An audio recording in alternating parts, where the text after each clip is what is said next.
Hi, welcome to this video. I'm going to be talking a little bit about what are sensory differences. There's a few points that I think are really important to make about this. Obviously, this is a short video, so we're not going to go into intense detail about sensory differences, but just a few things that I think are important to remember. First of all, sensory differences, what are they? Basically, it's what a lot of people refer to as sensory processing disorder, sensory integration, needs, sensory challenges, something where a person, in regard to their sensory system, the 8 different areas that make up our sensory system, does something differently. They process, respond, interact with the environment through their senses in different ways. And yes, sometimes those ways can produce some needs or some challenges, but sometimes they actually produce some strengths. And so we're going to talk about 4 points that I think are important to remember about sensory differences. Now, I tend to refer to sensory needs as sensory differences because I don't particularly think of sensory differences as deficits or as dysfunction.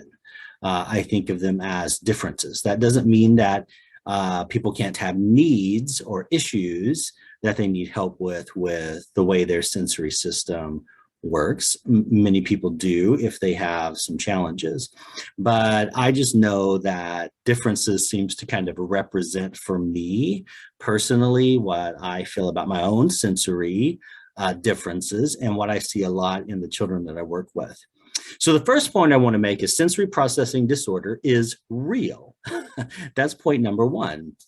Sometimes I see in different spaces people saying things like sensory processing disorder isn't real, and that's just not true.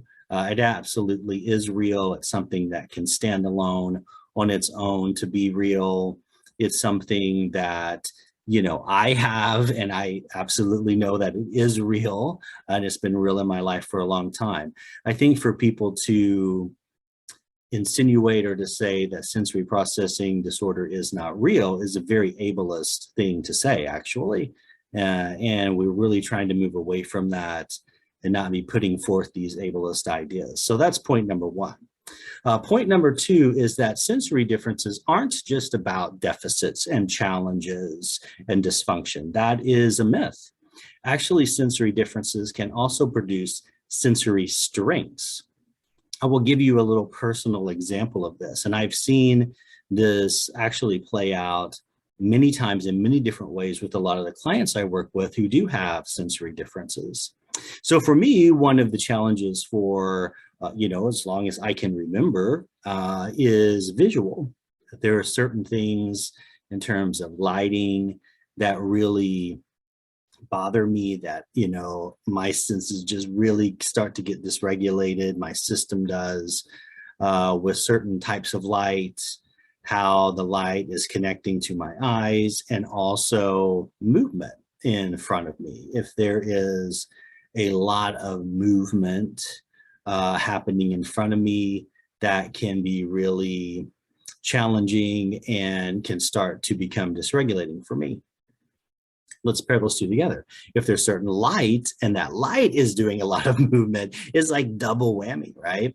So there's the need for sure. But there's also a strength here. Oftentimes my visual sense, if you will, is very heightened. That can create the need sometimes, but it also creates a strength sometimes. I've notoriously been known, like all my life, for being able to spot things very quickly. It was kind of a running joke in my family a little bit, where if we were on a trail or we were hiking, like several feet in front of us, way in front of us, I could spot the snake in the grass moving. Like I could just see it happening. And I could be like, there's a snake way up there on the right, and no one else could see it. And I just would spot them. I was always like this spotter for things like this, which really came in handy in many different situations. Also really good at things like word search and I Spy games. I'm just like, there it is, there it is. You know, just really easy for me to spot things like that. And a lot of that has to do with my sensory differences. And that has at times been very much a strength. And you can see where something like that could be very much a strength in certain jobs or certain career fields. All the sensory areas are like that. That's just one example. So when I'm working with kids with sensory differences, I'm always very well aware of looking at, you know, what are strengths that may be coming from their sensory differences. Obviously, we're going to work on needs, but let's also not forget that there may be some strengths here that they have because of their sensory differences. And that's a really important point we want to remember as professionals working with these kids who have sensory differences. The third point I want to make is sensory differences, sensory processing disorder, however you want to say it, is just so misunderstood by people who don't have it.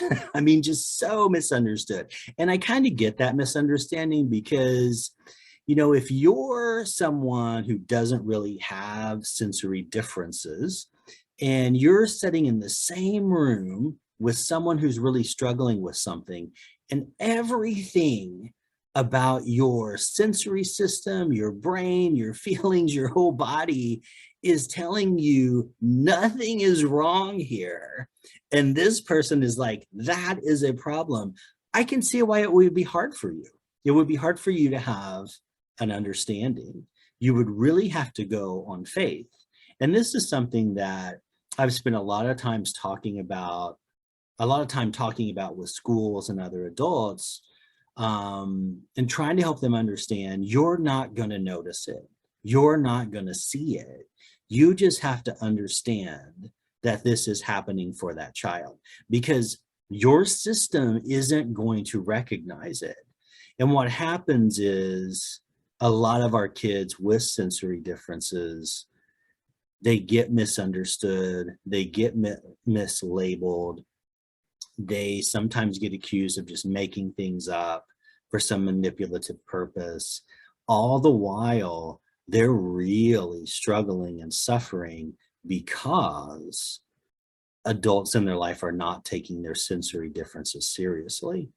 And this is advocacy work. You know, when this comes up in the work I do as a play therapist, is where I oftentimes just put on my advocacy hat and really advocate for kids in whatever environments or with whatever adults they're around who don't understand their sensory differences and what's going on with them. And the fourth point I want to make is that just like with all neurodivergence, and all neurodivergent children, we want to take a neurodiversity affirming approach when we work with kids with sensory differences. We want to make sure that we are helping them with what they need to have help with, but we are always affirming them as individuals. So many times when these kids get to me in my play therapy work, they have been really kind of beaten down and labeled as bad kids who have all these behavior problems, and their self-esteem is really low and they have not been affirmed. And they're kind of taking on this identity that I'm just a bad kid, I screw up, I mess up, I can't do anything, which is absolutely false, right? And nobody has come along and helped them understand their sensory differences. Nobody has helped affirm them in their sensory differences. And as a person, nobody has certainly helped them identify any strengths related to their sensory differences. So we always want to make sure we work from a neurodiversity affirming approach. And part of that is understanding that these environments that kids go into are a big part of the problem. When you have sensory differences, oftentimes it is the environments that you go into that create the issue for you. There's something in that environment that is problematic. And if that can be adjusted, changed, shifted in some way, then many times there's no issue. Isn't that amazing? I mean, it really can be that simple sometimes. I can tell you that there are still issues that I have today, but rarely are they seen and rarely are they really that significant for me. But a lot of that has to do with I get to for the most part, for the large majority, I get to control the environments I go into. I get to control where I go, how I go into it.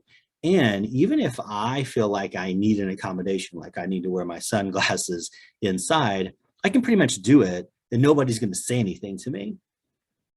That kind of freedom to control my environments is rarely given to children, rarely, if ever.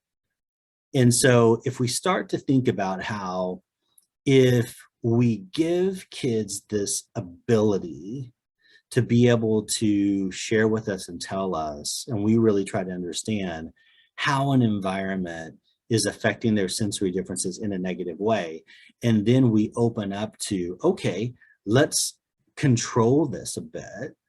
Let's modify, let's give an accommodation, whatever it could be. And then we don't have the issues. We don't have the sensory challenges. Wow.